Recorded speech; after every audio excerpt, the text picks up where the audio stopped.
that active and defending. I think it's like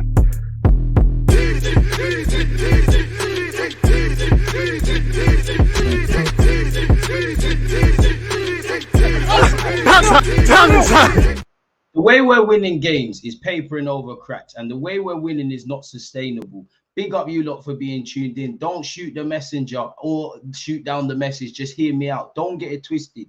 You know, obviously, let's not lie. You know, if Spurs or Chelsea or anyone played respectfully to Luton, big them up, or anyone else, and they won in those dramatic circumstances, I've definitely done it this season. You know, we've done it before, really, in the sense of we kind of play it down. When it's our club, we're not really with that. Or you've seen Chelsea and Spurs get some dramatic draws and things like that, and we poured cold water on it as football fans, as you do. Now, don't get it twisted. A couple of occasions, of course, across the course of a season, you're going to get these Aston Villa last seasons away, the Man United at home this season, and actually last season, the dramatic winners against Luton and Brentford. You know, these things happen. This is what makes football special. We always say, you know, there's no easy games in the Premier League, and football is a fantastic sport in that, yeah, you can have better players, more expensive players, players held in higher regards than, you know, with Arsenal and Luton. There's a direct contrast. You know, them Luton players, respectfully, if they leave the town of Luton or surrounding areas, they could probably walk around London without being noticed. I don't know, Bukayo Saka, you definitely couldn't walk around North London without taking a million pictures.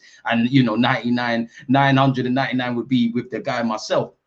But that's the beautiful thing about football. It's not one on paper. And credit to Luton, you know, in many ways, football's a weird game. Sometimes you don't, not necessarily isolated to yesterday, but sometimes you don't win games that you deserve to win. Sometimes you deserve to lose and you get a point. Sometimes you get what's due. And, you know, on the other hand, maybe a draw would have been a fair result, really, in the Brentford game and actually the Luton games away. Now, I'm happy we've taken maximum points. There's also been times where we deserved a bit more. There's also been times where, you know, Spurs, I think we should have won that, but based on the second half, we shot ourselves in the foot. Liverpool last season, Chelsea this season away from home, we took about 77 minutes to turn up. Now, I don't want to put a dampener on things. As I said, this is what football's about. This is what makes it special. What would football be without those special last-minute winners and shameless settings by myself and a lot of content creators? But it's not sustainable. And I think if you ask Mikel Arteta and the players, now that the emotions died down, I think they would also agree. Obviously, defensively, you know, Luton don't score that many goals, and we're quite switched on defensively. We let ourselves down. We have made 5 errors leading to a goal this season. I think we're on the right trajectory. I think we find ourselves in a title fight. Whether we're able to pip our rivals and internally play at our maximum and not crumble, I don't know, people. But I don't think it's sustainable, if I'm completely honest with you. You know, you're never going to be perfect for 90 minutes. A manager is always going to want more. The players are always going to want more, you know. I just think, you know, recent games in the Premier League, or generally since the Premier League has started for us, we haven't necessarily started blisteringly hot. You know, Wolves would probably be the exception that we've seen a flurry of goals. Even the Sheffield United game at home, we bagged one, and then we kind of had to wait a while to get the others. So yeah, you're never going to be perfect for 90 minutes. You are going to make mistakes. You are going to concede. You know, in an ideal world, you wouldn't want to do any of these things, but it is a fact. I just think, as a humble football fan, with the emotion died down, and specifically an Arsenal fan, I don't think it's sustainable. You know, on another day, we need to be better defensively against Luton. We need to score more goals. I have liked in the last 2 Premier League games in particular, it hasn't been a thing where we struggled to break down low blocks, essentially, really. Definitely with what we said against Wolves. But I just don't think it's sustainable. And I don't think this is how you win a Premier League title. I think, you know, a lot of the connotations surrounding Arsenal this season where we were boring. And I do want to take an element of us being boring, winning games, not being entertaining for the neutral. Sometimes I think it's a bit too emotional. I've always said, I think we're our best friends and worst enemies. I think we have shown we've got grit, determination. We don't give up until the end. When we turn it on, you know, that the last stages at Chelsea, the last stages at Brentford, and obviously last night against Luton, these are good things. But I think we need to make games more clear-cut. As Jorginho said recently, I think we could be a lot more clinical. And when we smell blood, go for it and put the game beyond reasonable doubt. And I think that's how you win trophies. You know, again, for a team that's an improved defensive side, a dramatically improved defensive side, and one of the statistical best in the Premier League at this moment in time, I think we're here. But I think a team that wins titles or a title winning defense. And I'm not just focusing on defenders. Everybody's in charge of attacking and defending, really.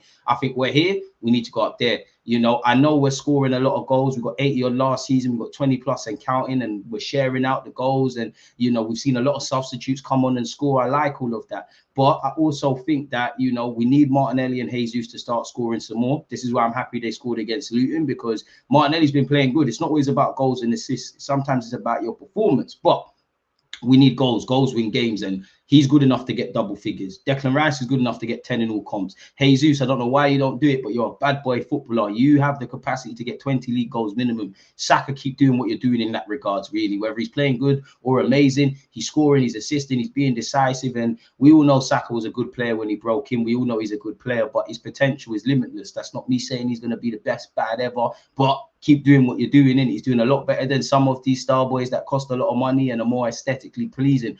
I just think it's not sustainable, you know, especially when you look at this period. Do I think we're going to win every game? No, I don't. Do I think we're going to taste defeat this season? 100%. Everybody is, you know, everybody's talking about Arsenal and Liverpool, and regardless of where City are the big bad bullies. They've won this Premier League more times than I care to count. You can't write them out. It's a marathon. Right now, we have a mountain of fixtures to deal with in December. We know we've got a lot of injuries and all of those sort of things, but we're going to have to get with it. And I'm not trying to play down my team, but I just think we have this element of making games harder than it needs to be. We have this element of capitulating at times, you know, as much as on the face of it, City made history, you know, second team in my lifetime to win a treble, second Manchester team to do that. Pep Guardiola has been mashing up all different records and statistics and some of their players since he signed for the club. There's no shame in losing out on a league title or a Champions League or an FA Cup in United's case, even though they could have prevented history that they've created. You know, City can't play us at Wembley or at the Emirates this year. But banter aside, yeah, and before I forget my point, there's no shame in losing to a team like that. But on the surface, if we're honest with ourselves, you know, I know some Arsenal fans will focus on that we bottled the league. Some fans will leverage the fact of, you know what, we weren't in a title challenge. We didn't expect it last August. I think the truth is in the middle. Whether you expect yourself to be in a title chase or not, I don't think when Leicester won the league, they expected to do it, be in that, but they did it. And, you know, that could have been an opportunity of a lifetime, because we don't know what this season's happening. You know, we internally, there's a lot of things we do better and worse from last season. We don't know what the other teams are saying. What we're saying in December might be very different in February and March, but we need to be able to take advantage of this. And I think in our hearts, when we look at that season last year, we had it in our hands and we crumbled. You know, the last couple of fixtures is where the damage was done, but I also think it was before then. And, you know, when you look at, and I'm not trying to belittle us because we've been winning games, we've been improving, individual players are doing well. I'm happy with the direction we're moving in, even though I would like some more additions and a bit more from some other players. But we need to keep going. And again, I don't think this is sustainable when you're going for a league title. You know, I do think we make things harder than ourselves. We have this ability to shoot ourselves in the foot. We kind of did that against Fulham. Who cares? I mean, Luton, apologies, because we did it. But, you know, and again, you are going to drop points. But imagine the position we would be in if we took full points, or just, we don't know if we would have taken full points, but the way we ended the game against Chelsea, if we started the game like that, if certain things in the Spurs game didn't happen, the most frustrating one for me would probably be Fulham, because, you know, in the middle of the game we were right, but the beginning and the end we wasn't efficient or effective in both boxes. It's these sort of things that have to near enough be perfect if you want to win a Premier League title, if you want to pitch City to a Premier League title. Now, across the course of a season, as you don't know, you know, you might need less points to win a Premier League title or more. But in August, if you're trying to be serious about pipping Manchester City to a title, you need to be looking at 90 odd points. Do I believe in my heart we have the team to get 90 points? No, but I want to be proven wrong. I like the team. I like the trajectory. I like what we're doing. I don't think that we're perfect. I think there's a lot of question marks.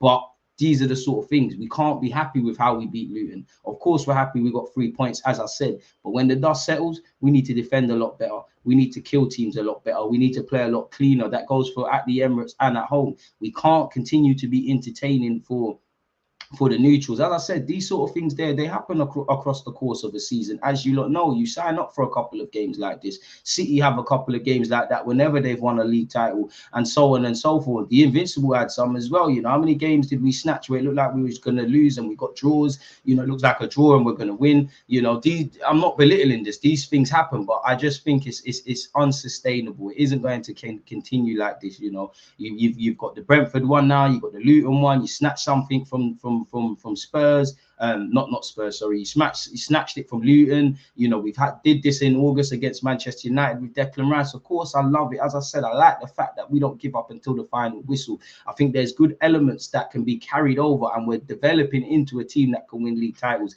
I'm not advocating patience for no reason. I'm not saying we shouldn't be going after major trophies this year or should have patience for the sake of it. But I do think there's an element of maturity, whether you're young or old, that the players need to get themselves in, really, because we've seen young players make mistakes, old players make mistakes. You know, every game there's different heroes and villains and heroes according to it. So we just need to keep going. The only reasons I can see why we don't win the league is because I don't think we've got enough depth. I don't think we have a proven goal scorer. We have this element of self-capitulation and making games harder for ourselves. As much as I think we're a greater defensive side, I still don't necessarily feel we defend to that level of champions. I'm not trying to belittle us. These are the things that are going against us. And again, you know, one thing I would say is not to belittle Arsenal. I love the club. I like what we're doing. This ain't a doom and gloom video, but how many players can you bet on?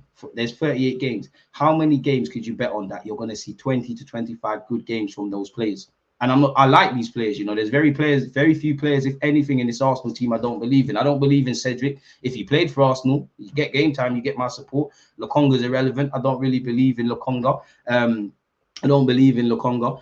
But other than that, I think we're good players. But I do think a lot of these players go through like 4 games, 5 games, they're unstoppable. The next games, they kind of go quiet. The only ones I can kind of bet on for 20, 25, maybe even 30 of the 38 game calendar that there's a higher level of performance, I would say Bukayo Saka, William Saliba, and he's been at the club 2 minutes, but Declan Rice. Below that, I think Gabriel Jesus will give you a certain level. I know he makes mistakes, but I think Zinchenko will give you a certain level. I think Odegaard and Martinelli will give you a certain level. I think Gabriel is one of our most underappreciated centre-halves. I'm a big fan of Tomiyasu, even though he's injured. I don't think Benjamin White gets enough flowers, even though since he's come back into the team after his little injury, it hasn't quite been that Declan Rice, if that makes sense. And there's plenty of others, really and truly. But we just need to keep going. I don't want to advocate youngster stuff for the youngster sake of it, but I think we have got a young squad. I do think they're learning and succeeding and failing on the job. I do like the trajectory we're moving into. I do like what we're doing. But I just think these wins at this moment in time, they're not sustainable. And to be fair with you, it hasn't always been that. There's been plenty of times we've won the games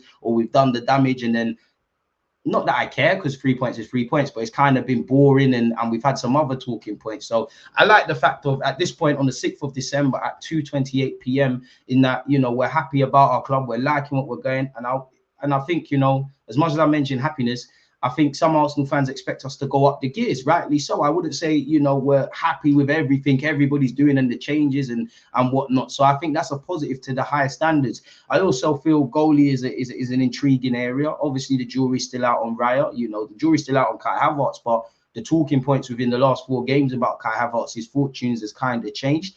I don't know if Raya or Ramsdale are good enough or sustainable long-term to be that goalie of a Premier League title winning team, but they have both my support. I think they've both got question marks. I think right now the only thing that's probably saving Raya as opposed to Ramsdale is his passing ability and his willingness to stick to the task. I agree. But I think the jury's still out on Raya, really. You know, up until probably Kai Havertz's, you know, sort of purple patch, or he's looked his most confident in an Arsenal shirt. If you looked at all of our summer signings, Declan Rice, you know, at a time it looked like Timber was the player of the summer, or signing of the summer.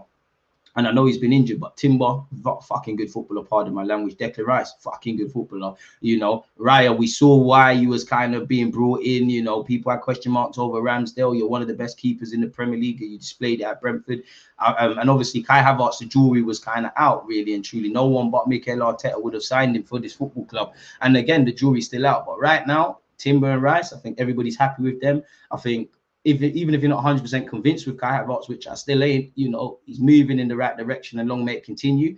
It's not that Raya's been terrible, but it's like every time you kind of look, he's made big saves, but, you know, whether it's big games or high pressure environments or times you're looking for your keeper beyond just, you know, your passing ability, I've not really been convinced with Raya. I think Raya's quite lucky. Declan Rice saved an effort off the line, obviously against Manchester City. You know, lens away, I'm not really onto you, because when you're a ball playing side, that's going to happen. But fundamentally, you made a mistake.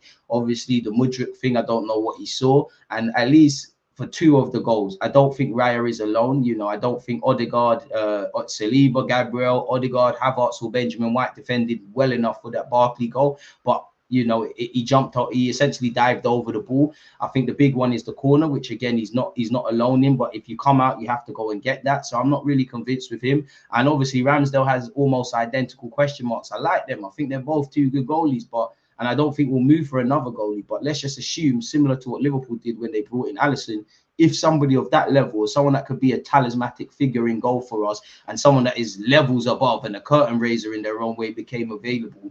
As I said, we've committed 30 million for Raya now, 3 million loan fee in 27 next summer, or whenever FFP allows. Would I be against doing that? Not that I think it would be done. I would be for it, really and truly. You'd imagine between January and the summer, actually, you know, there's a couple of positions. If we can get a multifunctional defender that can play left back, right back, and centre half, why not? If I do think we could do with another fullback, either on the left or the right or both. I think another centre back wouldn't go amiss.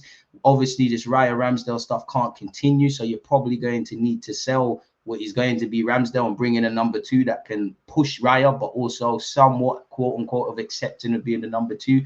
I think we need another centre middle 3, really and truly. I think we're very short in central midfield. And, you know, you look at other areas of the field, you know, Raya and Ramsdale, assuming they both stayed or one of them stays, they're quite, you know, well, Raya's 27, he's peak age for a goalie. Ramsdale, sorry, he's a bit younger.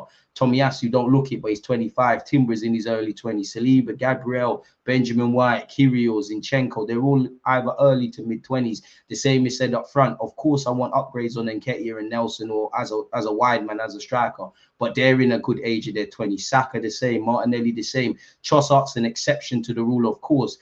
Gabriel Jesus is in the mix as well, and there's probably a player, Smith Rowe, is about somewhere, and there's probably some others I'm missing out. Where you look in midfield, Declan Rice is the only one in terms of ability. It doesn't matter what Mikel Arteta wants to deploy, what formation, who we're playing, Declan Rice is in there. And, you know, the only question mark you have over Declan Rice is how good can he be?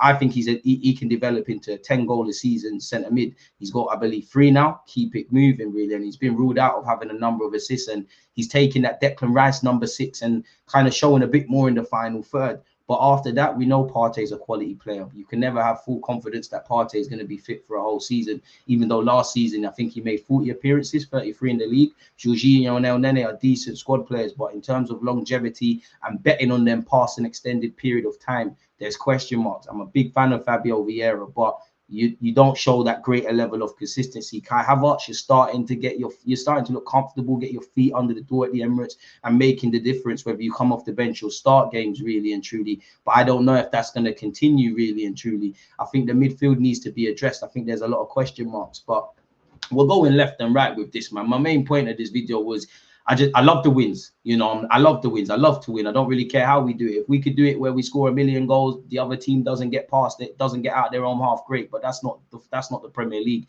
really and truly. There's a lot of factors as to why this isn't that. And I told people, you know, Luton was not going to be a walkover. You just have to look at the Spurs and Liverpool games, and they gave them, regardless of how the results went, they gave them 2 teams their difficult tests. It sounds cliche, but there's no easy games in the Prem. So I like it, but I want more boring Arsenal, less emotional. But 3 points is 3 points, and you know you can probably afford for this 3 to 4 to 5. Maybe I'll push 6 times a season across 38 games. But for the other remaining 30 odd games, you need to kind of be perfect, definitely, to beat the Manchester City side that I'm sure everybody's waiting. And Pep sounds quite defiant, really and truly, and they're going to hit back at some point.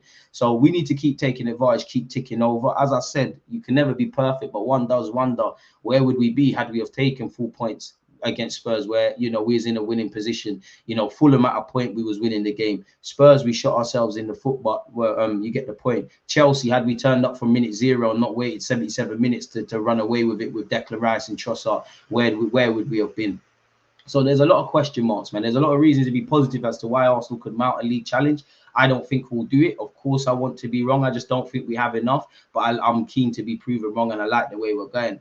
But yeah, people, let me know your thoughts on everything we've discussed between Raya and Ramsdale. You know, the crazy wins that we're having, and any other talking point I've gone in depth or vaguely touched on. Subscribe if you haven't. Turn on your notification bells. Appreciative to all of you lot tuned in. If you are part of my watch logs, don't forget Saturday, an hour before kickoff, 4:30, we're going live for Aston Villa against Arsenal. Stay blessed, stay safe. Appreciative of you lot tuning in. Bye. There's always that active red line defending. I think it's like